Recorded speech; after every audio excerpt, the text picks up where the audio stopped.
Welcome to Pilates Teacher's Manual, your guide to becoming a great Pilates teacher. I'm Olivia, and I'll be your host. Join the conversation and the Pilates community on Instagram at Pilates Teacher's Manual, and visit buymeacoffee.com/Olivia Podcasts to support the show. Today's chapter starts now.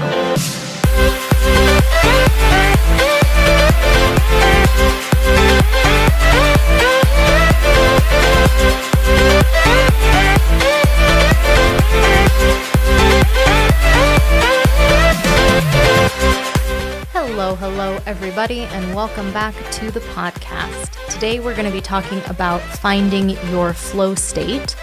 And what inspired me to make this episode today is I got a really beautiful compliment from a client. And they said that whenever they're doing Pilates with me, they feel like I'm in the present moment with them. And I thought that was a really beautiful and poetic thing to say. I knew exactly what this client was talking about, and it's that flow state of teaching, which I hope you've experienced. It's pretty cool. It is this state of being that has like perfect concentration that's almost effortless on your part, that you're totally attuned to what's going on in the class. You might say things like, oh, we were vibing, or we're on the same wavelength. It's like every cue you give lands, every joke you make, people laugh at. It seems like time disappears. It's sort of a time paradox where you look down at your watch and you're like, oh my gosh, we've got like 3 minutes. Like, let's do the other side and we're done. Or clients after class are like, oh my gosh, where did the time go? I feel like I just was lying on the reformer and now we're done. Just this total awesome awareness and like being in this current of energy. The transitions are really seamless. It just flows. It's your flow state. I love being in the flow state because it requires the least amount of energy, it seems. It seems like it almost is invigorating. You don't have to give energy. It's like you're just in that current. I see it as a solution to being in a rut. Like, you can't be in a rut in your flow state. Also boredom, like feeling like you teach a lot of the same stuff over and over again, which is totally not wrong, but it can potentially get boring, and being in your flow state while you're teaching that simple stuff is a great way to not be bored. And I also like the freedom that comes with going with the flow, and that maybe you don't get to everything that you plan to teach, or maybe you thought you were going to do some reverse planks and that's not on the table anymore, but it like almost doesn't faze you because you're just so in alignment with the people in your class. Well, that sounds fantastic, and I think that we would all love to be there, ideally all the time.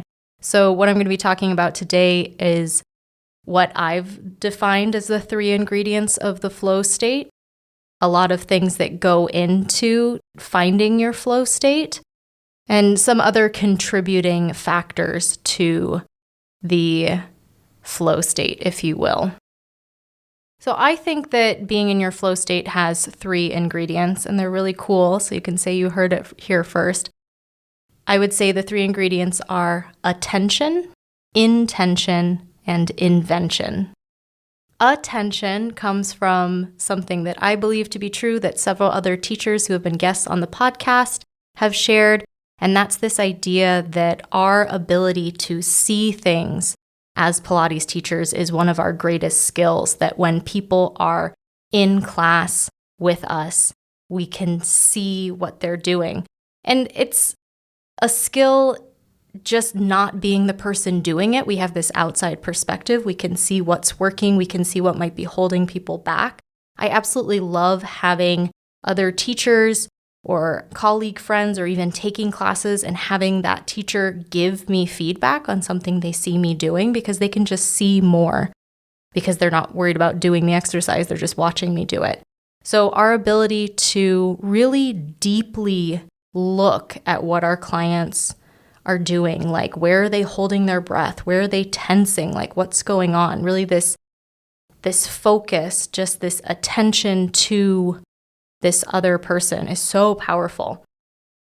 to be in your flow state where these things are flowing, they're flowing because you're seeing what your students are doing, and then you are reflecting challenges back to them. You're seeing where they can go a little bit further. You're seeing where they might need a little bit more support or a modification or another way of approaching something.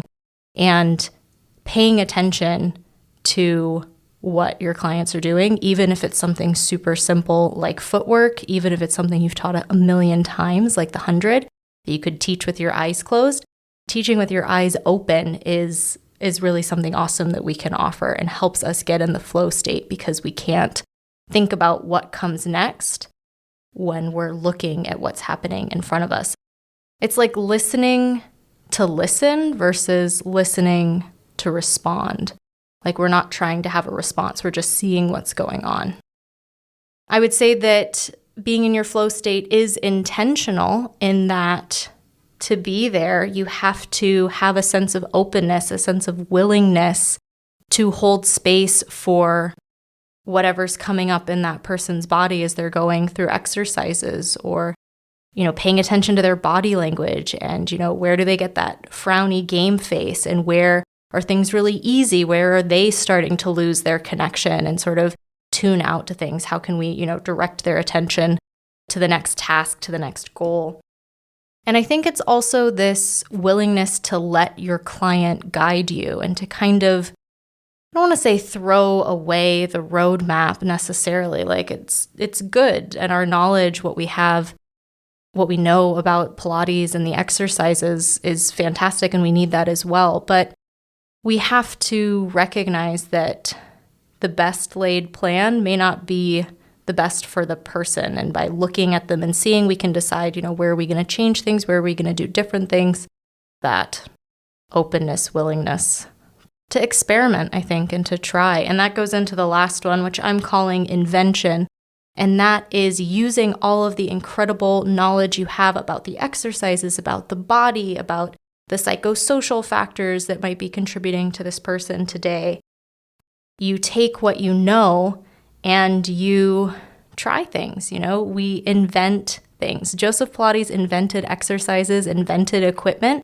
And, if you've ever taught virtually and the client's like, oh, I'm in a different house. And you're like, okay, well, do you have like a yoga block or a small box or a thick book or something? Like, we think on the fly all the time. We invent exercises. It's like, well, maybe you don't have a reformer, but you have a resistance band and you can tie it to, I don't know, the door frame or something. I don't recommend doing that, but there are like door frame attachments for things. And so you can make exercises happen based on what's available.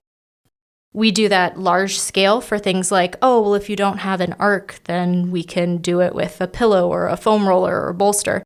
But we also do that, or we can do that, and I would argue we do that in the flow state when we see what people are doing and we just know where to push a little bit further. And so maybe they were doing an arm thing and they do something that's like kind of funky, and you're like, well, let's explore that. Like, let's get deeper into that. We start to use our client as the roadmap, like they are the roadmap.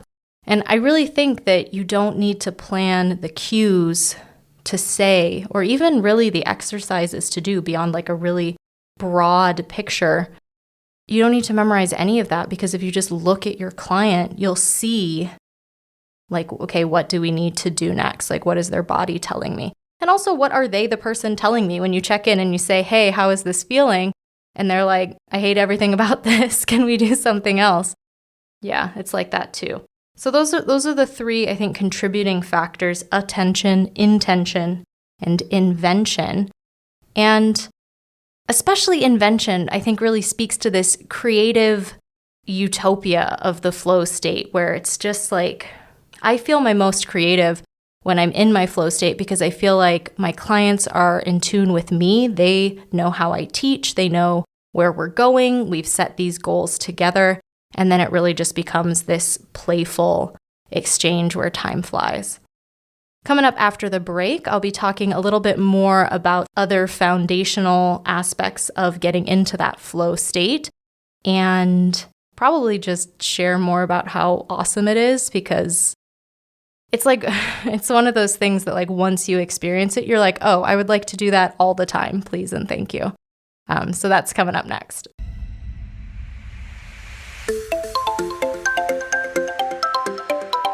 Hi there. I hope you're enjoying today's chapter so far. There's great stuff coming up after the break too. Be sure to subscribe wherever you're listening and visit buymeacoffee.com/Olivia Podcasts to support the show. There you can make a one-time donation or become a member for as little as $5 a month. Membership comes with some awesome perks, including a shout out in the next episode, a monthly newsletter, a monthly Zoom call with me, and more. You can also visit links.oliviabioni.com/affiliates to check out some sweet deals on products I use and love. Now back to the show.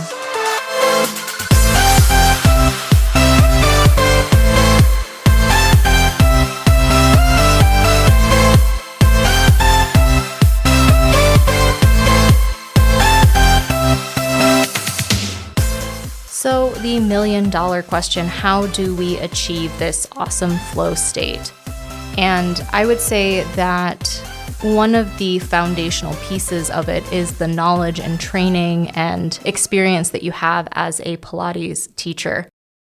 In order to be flexible and color outside of the lines, you have to be really, really knowledgeable about what's inside the lines. And you ideally have practiced it enough, have seen it enough in other people's bodies, in your own body, that you get curious and you start to explore. And that's how we get outside of the lines. But first we have to have the basic skills of teaching, the knowledge of the exercises and the choreography and how to modify and all of those things. And then once you have that foundation, which I would argue is also growing all the time. Like every class you teach, you're learning more about teaching, definitely. But, you have that foundation, you know what you know, but you also know that there's more than one way to do things. And sometimes, we'll have a modification for an exercise and it's like, or you can do this, but then you'll have a client who can't do that, or the equipment that they're on doesn't allow them to do that thing that you had planned. I've taken classes or taught classes where people have extender mats on their reformers that cover their springs. And I don't have an extender mat on my reformer. And it just makes how you do certain exercises, how you would modify certain exercises, is just going to be different based on different equipment. So you have this knowledge and then you can use what you know to solve problems. And that takes a lot of practice as well. So you have all of that knowledge, all of your teaching experience, and that's just a lot of practice of teaching the same exercise a bunch of times, which it never ceases to amaze me that I'll think that I have a really good cue for an exercise, and it might be a really good cue, but then I'll say it to someone new and they'll just be confused and I'll have to think of another awesome cue, because we've talked a lot about cueing on the podcast, and one of those things is that there is no perfect cue that works for absolutely everybody, but there are cues that work for more people than they don't work for. And so just through practice, you can sort of identify those crowd pleaser cues that people make sense of. They're not too complicated. The imagery makes sense. Because sometimes you'll be in a flow state and the imagery you come up with, you're like, I don't know how we got there, but I guess we're all melting ice cream cones or something. And that's a new way to think about mermaid, something like that. But just through practice, just through your experience teaching, you troubleshoot, you find the successful cues, the successful jokes, and then you keep those. And then in terms of teaching and being at ease with teaching and being in that flow state, you just have a lot to draw on just because you've done a lot.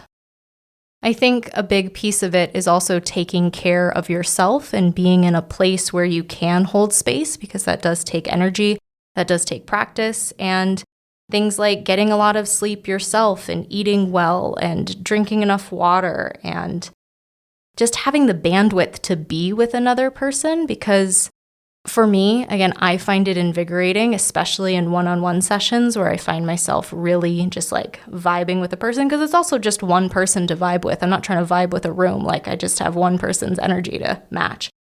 And just knowing that I've made time for myself to move, that I've done my own practice, that, I'm not skipping meals because I'm trying to get more appointments and anything like that.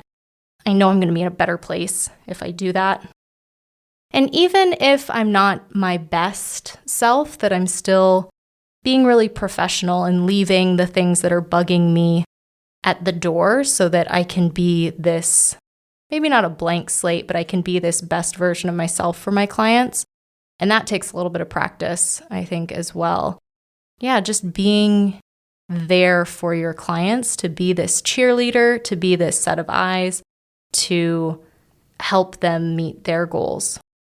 I would say that my flow states are often really simple stuff. Like, it's not the fanciest, wildest.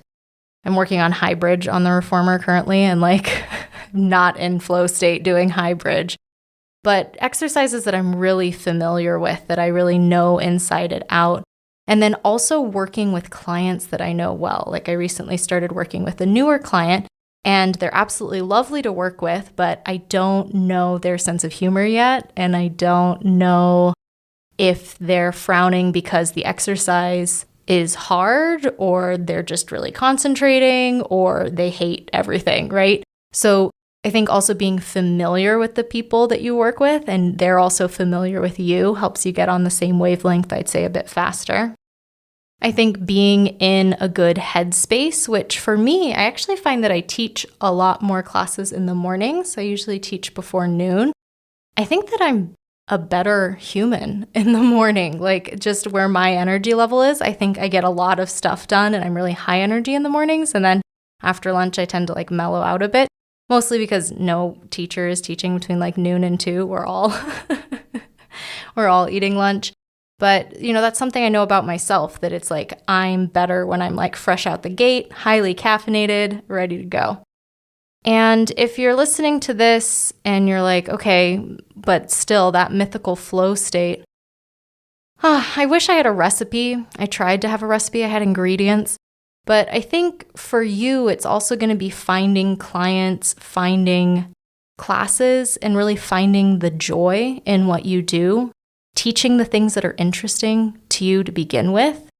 And regardless of what your clients' goals are, we all have our own way of relating to people and teaching, and our game plan for getting from point A to point B, and giving yourself permission to be the teacher you are, be the teacher you want to be, that you're not trying to parrot someone else's cues or someone else's lesson plan, but you're really doing you in the highest possible Pilates instructor way, that you are problem solving and relating to this other person and just doing your awesome stuff, but doing it in a way that's authentic to you, that really feels like you.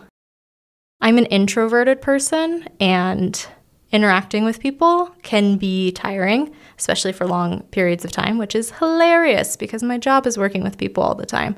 But I find that when I'm teaching clients and classes where I'm authentically myself, I'm not trying to be anyone else, it's much less tiring. It's much more a state of being instead of a state of trying. I just am. But I think the root of it and what I'm trying to get at is that when you have confidence in what you know, and you know what you know so well, then you can let what you know happen and really spend your energy and your attention on your client and making that class really special for them, really connect with them, really meet them where they are. And it's one of the most powerful things that I hear from my clients, and that I hear about Pilates teachers in general, and just how in awe of us our clients are for, just being this unwavering Pilates presence for good in their lives and in the world. And it really makes what we do worth it. Huge thank you to all my supporters on Buy Me a Coffee. That September newsletter is going to be going out soon. So I can't wait to meet up with you and have a coffee chat, hear about all of your adventures, and answer any and all of your questions.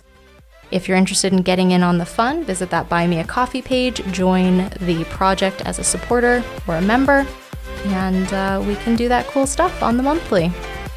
I hope you have a great couple weeks, and I'll talk to you again soon.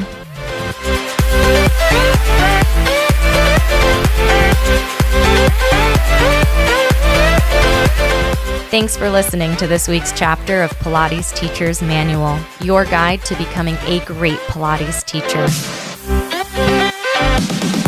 Check out the podcast Instagram at Pilates Teacher's Manual, and be sure to subscribe wherever you listen.